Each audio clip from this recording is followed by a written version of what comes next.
Hello students, welcome on dreamer study. हम बात करने वाले हैं क्लास 12th की डेट शीट के बारे में, यूपी बोर्ड की। और यहाँ पर ये बहुत ही एक खुशी की बात है और एक अच्छी बात भी है कि आपकी डेट शीट आ गई है।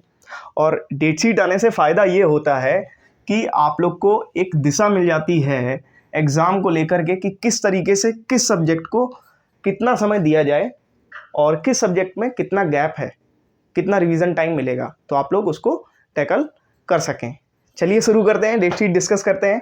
तो 22 को अगर हम देखें तो आपका हिंदी का एग्ज़ाम है और हिंदी के एग्ज़ाम के बाद आपको लगभग यहाँ पर 7 डेज़ का गैप मिल गया है। और ये यहाँ पर आपका है मैथ्स एंड बायोलॉजी का एग्ज़ाम, और इसी के जस्ट 1 डे का गैप है और यहाँ पर फिर इंग्लिश का एग्ज़ाम है। और सबसे बड़ी बात ये है, इन्होंने लास्ट टाइम भी किया था और इस टाइम भी किया है इन्होंने, फिज़िक्स में यहाँ पर फिर से 1 डे का गैप दिया है, जो कि हमें लगता है दैट इज़ नॉट इनफ। ठीक है, इनफ है नहीं है ये सब मेरे बोलने से क्या होता है, लेकिन अब तो इन्होंने कर ही दिया है डेट शीट। ओके, अब यहाँ पर 2 दिन का गैप दिया है इन्होंने केमिस्ट्री में, 2 डेज़ का गैप इन्होंने केमिस्ट्री में दिया है। तो खैर इन सब बातों को अब दरकिनार करते हुए आगे बढ़ते हैं और डिस्कस करते हैं कि कैसे हमें टैकल करना है ड्यूरिंग एग्जामिनेशन और बिफोर एग्जामिनेशन, एग्जामिनेशन से पहले। तो देखिए 22 को हिंदी है, तो ऑलरेडी आपको हिंदी बहुत अच्छे से टैकल करना है। और हिंदी में मोस्टली मुझे लगता है कि हिंदी में आप लोग का रिटन का ही इशू होता है, आप लोग चीज़ें लिख नहीं पाते हैं, बस इतना ही इशू है। तो उसको अच्छे से प्रिपेयर कर लीजिएगा, हिंदी आपका डन हो गया। अब मैथ्स एंड बायोलॉजी के लिए एक इनफ टाइम है रिवीजन करने के लिए। मुझे लगता है कि जो लोग मैथ्स वाले हैं या बायोलॉजी वाले भी हैं, वो लोग इंग्लिश पढ़ सकते हैं इस ड्यूरेशन में।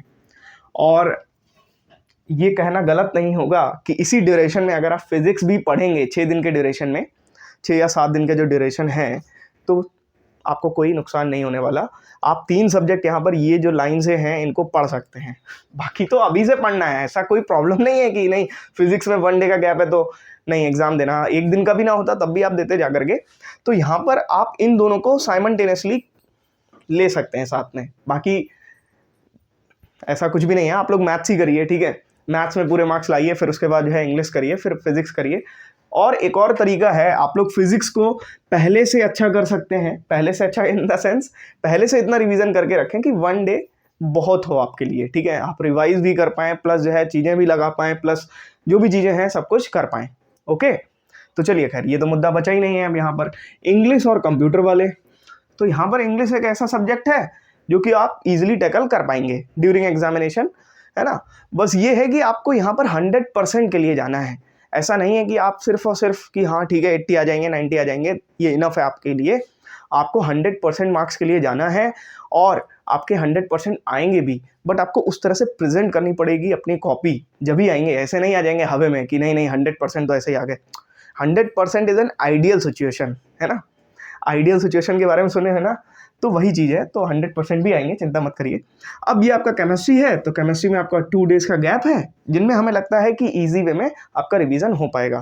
खैर जिसने भी डेट शीट बनाई है अच्छी बनाई है काफ़ी, लेकिन अगर थोड़ा फिज़िक्स में और गैप देते तो थोड़ा और अच्छा लगता, है ना, थोड़ा अच्छा लगता, क्योंकि हर बार की तरह इन्होंने फिज़िक्स में 1 डे गैप दे दिया। खैर इन सब चीज़ों को साइड करते हुए अब आगे डिस्कस करते हैं कि अभी से आपके पास इतना टाइम है कि अगर आप अभी से पढ़ना शुरू करते हैं, जब भी आप मोर देन 95% अपने बोर्ड्स में ला सकते हैं। कुछ भी ऐसा नहीं पूछता है जो बहुत टिपिकल हो, सब कुछ वही सिलेबस पूछ रहा है, सब कुछ वही चीज़ें पूछ रहा है जो पहले पूछी हुई हैं। कुछ चीज़ें एक आधा क्वेश्चन हल्का बहुत घुमा फिरा के दे देता है आपको एग्ज़ाम में।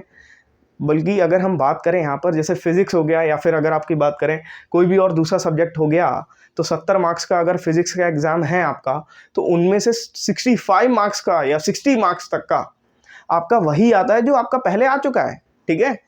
बाकी 5-7 मार्क्स का जो है चीज़ें कुछ नई करके दे देते हैं, कुछ ऐसा नया नहीं देंगे आपको, सिलेबस के अंदर से ही देंगे, है ना। तो आप लोग बहुत ज़्यादा वो मेंटली एकदम से प्रिपेयर रहिए एकदम से कि आपको क्या करना है, टॉप करना है, यूपी में टॉप करना है ये वाला माइंडसेट करना है। और 100% के लिए जाइए और अपनी हैंडराइटिंग, अपनी प्रेजेंटेशन, इन सब बातों का बहुत अच्छे से ध्यान रखिएगा। बाकी तो आप लोग समझदार हैं ही हैं, है ना मतलब हैं, समझदार हैं आप लोग। तो ये है, आप लोग समझदार हैं और इस समझदारी को मेंटेन रखिए।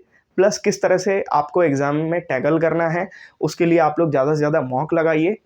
प्लस हम आपको गाइडेंस देते रहेंगे, आपको बताते रहेंगे आपको कैसे जो है पढ़ना है, क्या पढ़ना है, कितना पढ़ना है ना। बाकी तो आप समझदार हैं ही हैं। तो चलिए इस वीडियो में हम इतना ही रखते हैं और मिलते हैं एक नेक्स्ट वीडियो में, एक गाइडेंस वीडियो के साथ, जिसमें हम आपसे डिस्कस करेंगे कि कैसे आपको सब्जेक्ट्स वाइज चीज़ें टैकल करनी है। Okay, bye all of you, take care. Last में हम इतना ही कहेंगे कि कर दिखाओ कुछ ऐसा कि दुनिया करना चाहे आपके जैसा। ओके।